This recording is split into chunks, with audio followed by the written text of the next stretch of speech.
इस कार्यक्रम के पुण्यार्चक हैं माता पिता श्रीमती आशा देवी, श्री नेमी चंद जैन, कोठादार जतारा, पुत्र वधु एवं पुत्र श्रीमती वर्षा, श्री हृदयेश कुमार जैन, कोठादार जतारा, पुत्र ईशु जैन, कोठादार जतारा, आर्जव जैन, अभिरल जैन, कोठादार परिवार जतारा, दीदी एवं जीजाजी श्रीमती नेहा, श्री राहुल जैन कठरिया, दमू, भांजी एवं भांजा कनिका जैन, रियांश जैन कठरिया, समस्त कठरिया परिवार दमू, दीदी एवं जीजाजी श्रीमती मेघा, श्री अमित जैन सिंघई झांसी, भांजी आनवी जैन एवं समस्त सिंघई परिवार झांसी। खाते समय नहीं, बैठते समय नहीं, वे बैठेंगे तो भी देखकर और देखने के बाद पुनः पीछे से मार्जिन करेंगे। बोलते समय भी कोई अरे तुरे चकार मकार, कोई राग द्वेष की भाषा नहीं। जितना हितकारी है, धर्म के लिए, धर्म भावनाओं के लिए वृद्धिंगत करने वाला है, उतना ही वचनों का प्रयोग करते हैं। क्या ठेकेदार जी सत्यता साधु को पता नहीं है? कौन कितना छल कर रहा है, कौन कितना झूठ बोल रहा है, या क्या ये खुली सभा में वो कह नहीं सकते? क्या डर लगता है? नहीं। बात किसी व्यक्ति से डरने की नहीं है, किसी ठेकेदार से डरने की बात नहीं है। डर उन्हें जिन शासन की ह्रास का है, डर उन्हें धर्मात्मा की और धर्म की बिल्कुल जो अप्रचार हो रहा है उससे बचने का है कि मेरा एक शब्द कहीं किसी प्रकार की हिंसा पर समाज को उतावला ना कर दे। करने के लिए, कोई कार्य करने के लिए वे डरते नहीं है। सबका छल कपट उनको पता है, बहुत अच्छे से पता है। व्यक्ति ये सोचता है महाराज को क्या समझ में आता है, पर वे मात्र धर्म की रक्षा के लिए, धर्मात्मा की रक्षा के लिए ही सबको अहिंसा का उपदेश देने के लिए ही शोधन करके वचनों का प्रयोग करते हैं। पर क्या करे गोदा जी, आप जैसे नेता, बुरी नहीं मानना जैसा कह रहा हूं, आप जैसे नेता उनके इन शोधन पूर्वक वचनों का दुरुपयोग करते हुए अपनी रोटी सेकने का प्रयास करते हैं। मात्र अस्तित्व की लड़ाई चल रही है मोदी जी, अध्यक्ष जी, मात्र अपने अस्तित्व की लड़ाई चल रही है। हमसे नहीं पूछा सो हम काम नहीं होने देंगे। धर्म का जो हो जाए, धर्मात्मा का जो हो जाए, किसी का कुछ हो जाए, हमें उससे कोई लेना देना नहीं। मात्र मेरी रोटी सीखनी चाहिए, मेरा नाम, मेरी प्रशंसा, मेरी वाहवाह जहाँ है वहाँ मैं तन मन और दूसरों का धन लेकर वो भी लगा दूं, पर मेरी जय जयकार चाहिए। ये जीव भूल जा रहा है कि आज तक अस्तित्व किसी का मिटा ही नहीं, पर फिर भी अस्तित्व को बनाने की लड़ाई है, फिर भी अस्तित्व की लड़ाई चल रही है। जिसे भगवान कहा जा रहा है, जिस निर्ग्रंथों को उत्तम पात्र कहा जा रहा है, उन निर्ग्रंथों के लिए, उन मुनिराजों के लिए उज्जैन के मंदिरों के दरवाजे बंद हो रहे हैं। सोचने की, विचार करने की आवश्यकता है, सोचने की, विचार करने की आवश्यकता है। क्या दशा है, क्या दशा है। नाम मात्र लिखने के लिए उज्जैन है और सभी मंदिरों में शायद लिखा है ना, क्यों प्रमोद जी, ऋषिनगर मंदिर में भी लिखा है ना, दिगंबर जैन मंदिर, नाम मात्र दिगंबर जैन मंदिर लिखा है, पर दिगंबर मुनिराजों के लिए निषेध है। क्या करें, विडंबना है, विडंबना है। यहाँ तो सब मंगलम जी चूचू चाचा करेंगे, व्हाट्सएप बाजी करेंगे, अखबार बाजी करेंगे, और जब पुनः कुछ काम आता है तो सबसे पहले उनके ही दर पर जाएंगे। क्या करें महाराज जी, गोदा जी कहते हैं हमारी रिश्तेदारी है, हम किससे बुराई ले, अब बेटी वही ब्याही है, अब बुराई लेके जाएंगे कहाँ। हो गया कल्याण। यहाँ तो 4-8 दिन, 10 दिन, 15 दिन चूचो चाचा होगी, व्हाट्सएप बाजी होगी, अखबार बाजी होगी, अच्छा नहीं किया, ये नहीं किया, बिल्कुल ऐसा दिखाएंगे, पर पुनः जाकर कहाँ मिलेंगे? कुछ दिनों बाद जो व्हाट्सएप पे बुराई कर रहा था, कुछ दिनों बाद जो अखबारों में अखबारबाजी कर रहा था, वही तो उनके थाली में जाकर बफे कर रहा हो मिल जाएगा। ये धर्म है, ये धर्मात्मा का लक्षण है। विचार करने की आवश्यकता है, विचार करने की आवश्यकता है। जिनकी बदौलत डोसी जी आज आप जैन कहलाने लगे हो, उनके लिए मंदिर में आने के लिए राजनीति चल रही है, उनके लिए खुला निषेध किया जा रहा है। विचार करो बुजुर्गों, विचार करो आने वाले समय में क्या स्थितियां होगी। समय आएगा वही फिर अशोक जी जैसे हाँ बुरी नहीं मानना, तत्वों का निर्णय सुनने के लिए पहुंचेंगे, बहुत अच्छा बहुत अच्छा। फिर कहो ना गोधा जी वहां जाकर इतनी हिम्मत है और इतने ही गुरु भक्त है तो कह दो मैं भी तुम्हारे विद्वान की भाषा सुनने नहीं आ सकता, मैं तुम्हारे विद्वान को मंदिर में प्रवेश नहीं करने देता हूं, तुमने मुझे मेरे गुरु को मंदिर में नहीं आने दिया।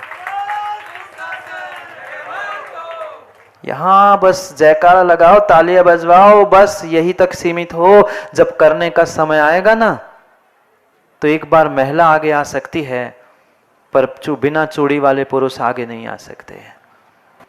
मोदी जी विचार करो, विचार करो, विचार करो, आने वाले समय में क्या हो सकता है, विचार करो। कितनी बड़ी विडंबना, कितनी बड़ी विडंबना। और पूरे मंदिर और पूरी समाज फिर भी देखती रह रही, सोच रही, विचार कर रही है, क्यों बुराई कौन ले। समस्या तो यही है, घंटी तो बांधनी चाहिए, कहावत है ना, गले में बांधे कौन, बुरा कौन हो। हम पीठ पीछे सब कर ले, पर बिल्ली के गले में घंटी कैसे बांधे, हम बुरे हो जाएंगे। बुरे होने के चक्कर में देव शास्त्र गुरु की कितनी बड़ी अभिनय, और उसकी अभिनय करने वालों की आपने अनुमोदना की, फल क्या मिलेगा। आप 1 मिनट भी, 5 मिनट भी अशोक जी वहां बैठे, ये पक्का मान लेना, कृत कारित अनुमोदना, शरीर से आप वहां पहुंचे, अनुमोदना नहीं हुई, भले ही हाथ जोड़ो नहीं जोड़ो कुछ नहीं करो, पर हम पहुंचे हैं, मतलब शरीर से अनुमोदना हुई, और अनुमोदना का फल भी आपको मिथ्यात्व के सेवन रूप ही मिलेगा। सोचने की, विचार करने की आज आवश्यकता है, पर समय नहीं है, समय नहीं है, समय नहीं है, क्या करे। यहाँ तो हम भगवान कह रहे हमारे गुरु, वो बड़ी बड़ी नारे लगा लो, जब तक अवनी अंबर तब तक दिगंबर, और दिगंबर मंदिर में ही दिगंबर मुनिराजों का निषेध हो रहा है। क्या विडंबना, क्या विडंबना है। पक्का है अब तो निर्णय हो गया है, आने वाला छठा काल क्या है, ये साक्षात अभी दिख रहा है। अभी तो 18,000 वर्ष पंचम काल के बाकी है। क्या होगा पंचमी काल में, क्या होगा।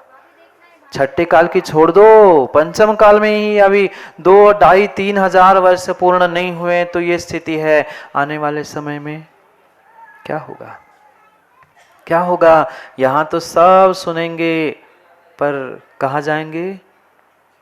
जब समय आएगा ना तो उनके बगल में बैठे मिलेंगे।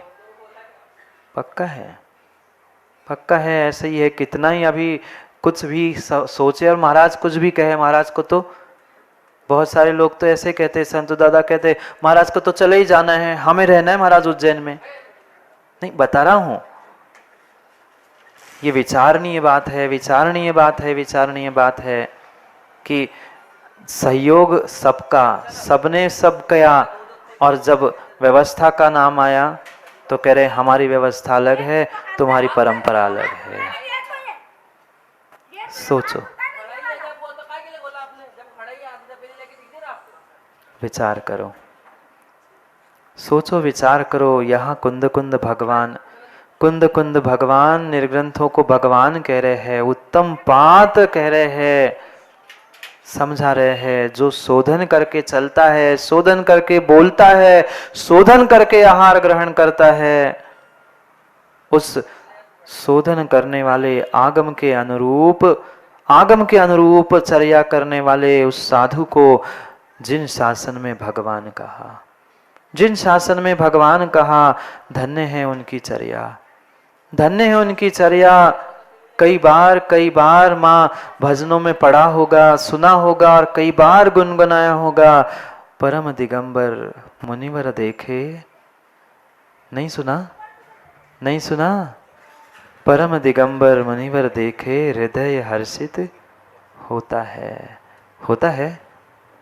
पता नहीं इंदिरानगर वालों का, उज्जैन वालों का कितना हृदय हर्षित होता है। बहुत सारों का तो हृदय कांप उठता है कि अरे बाप रे महाराज आ गए, अब क्या करें, चौका लगाना पड़ेगा, ये करना पड़ेगा। मात्र भजनों तक ये बातें सीमित ना रहे, भजनों तक और शब्दों तक ये बातें सीमित ना रहे, अपने हृदय तक ये पहुंचने की, उतरने की आवश्यकता है कि जो हम कहते आए हैं उनको चरितार्थ करने वाले गुरु के प्रति हमारा कितना समर्पण है। वास जिनका चित्त गुफा में, क्या क्या शब्द बताऊं, एक एक पंक्ति पर व्याख्यान हो जाए तो भी समय कम पड़ जाए, पर आज वह श्रद्धा, वह समर्पण, वह पात्रता श्रावकों की नहीं बची। साधु तो उत्तम पात्र है ही, और उस पात्र की ही चर्चा चल रही थी। कल 3 पात्र बताए थे कुंद स्वामी ने, उत्तम, मध्यम और जघन्य दान के लिए, दान देने के लिए श्रावकों आपकी व्यवस्था बता रहे हैं और साधुओं को भी समझा रहे हैं, तुम्हारी पात्रता इस प्रकार से है, शोधन करके आहार करना, शोधन करके वचन करना, शोधन करके उठना बैठना चलना, किसी प्रकार से दे दो करते हुए याचना नहीं करना, यही तुम्हारी विवेक पूर्ण परिणति ही तुम्हें साधु नहीं भगवान बनाने की शक्ति रखती है।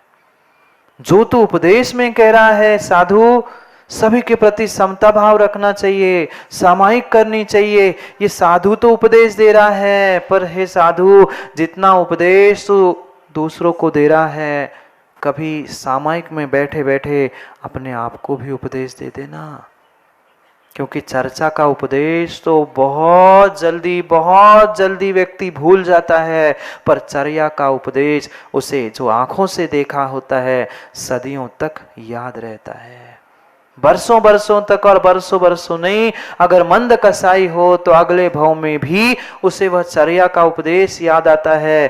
क्यों?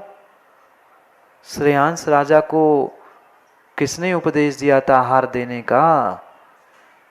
पर पिछली पर्याय में जो चर्या करवाई थी वह याद जैसे ही आया, स्मरण आया, और वह चर्या भी निर्ग्रंथ होकर उसने संपन्न कराई।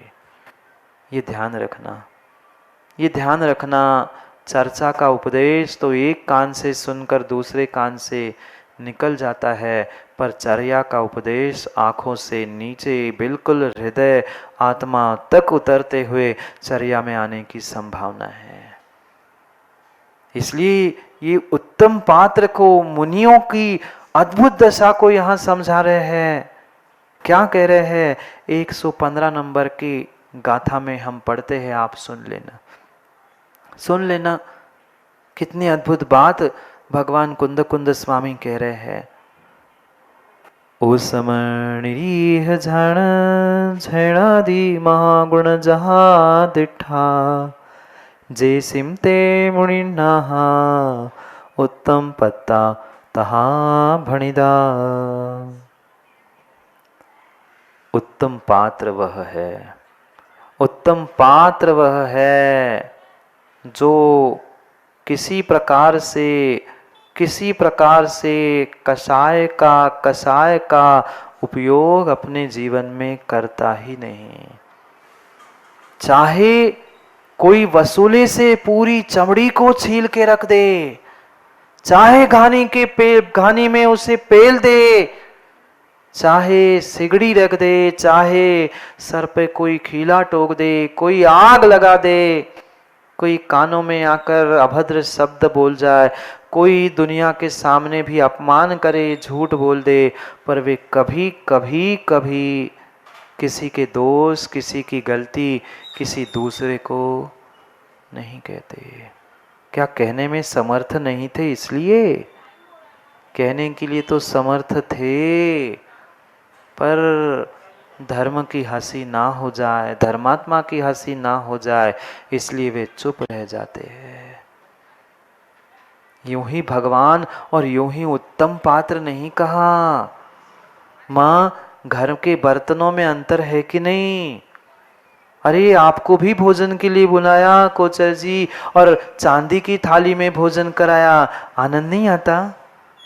दूसरे के यहाँ जाओ और उसने सोने की थाली में परोस दिया तो और आनंद आता है। थाली खानी थी, खाना तो भोजन था, पर चांदी की सोने की थाली देखकर ही आनंद आता। अरे उसने सोने चांदी की थाली में भोजन कराया था, भोजन करना था कि थाली खानी थी। पर फिर भी जैसा बर्तन, जैसा वह पात्र होता है, वैसे ही तुम्हारे भाव बदलते हैं। भोजन से पेट ही भरना था, चाहे मिट्टी की थाली थी, मिट्टी के बर्तन होते, चाहे पत्तल होती, चाहे डिस्पोजल था, खाना तो भोजन का भोजन द्रव्य था ना। पर फिर भी जितना जितना वह पात्र अच्छा होता है, उतने ही आपके भाव भी अच्छे होते हैं। ऐसे ही ज्ञानी जितना उत्तम पात्र, जितना अच्छा पात्र दान देने के लिए मिलता है, उतने ही तुम्हारे उत्कृष्ट भाव होते हैं और उतने ही तुम्हारी कर्मों की निर्जरा भी विशेष होती है।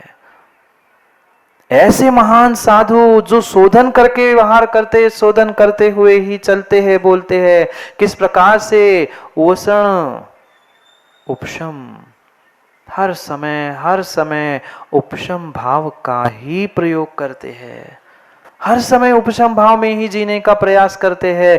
ठीक है, क्वचित कदाचित कहीं उस स्वंजलन कषाय ने धक्का मार भी लिया तो तुरंत अपने आप को संभालने का प्रयास करते हैं, तुरंत अस्मिच्छा में दुक्कडम करते, तुरंत छेदोवट्ठावणं होदु मध्यम करते हुए, छेदोपात स्थापना करते हुए पुनः सामायिक में लीन होते हैं, पुनः सामायिक में लीन होते हैं। ठीक है, छदमस्त है, स्वंजलन कषाय की सत्ता है, कोई कषाय उत्पन्न भी हुई, तत्क्षण में वह अपने आप को संभालने का प्रयास करते हैं। किसी प्रकार से वे किसी की बातों में आने वाले कमजोर कानों के और कमजोर हृदय के नहीं होते।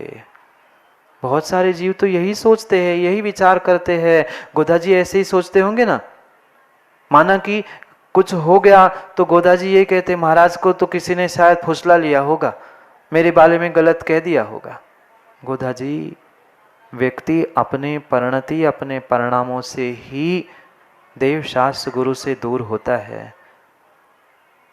किसी प्रकार से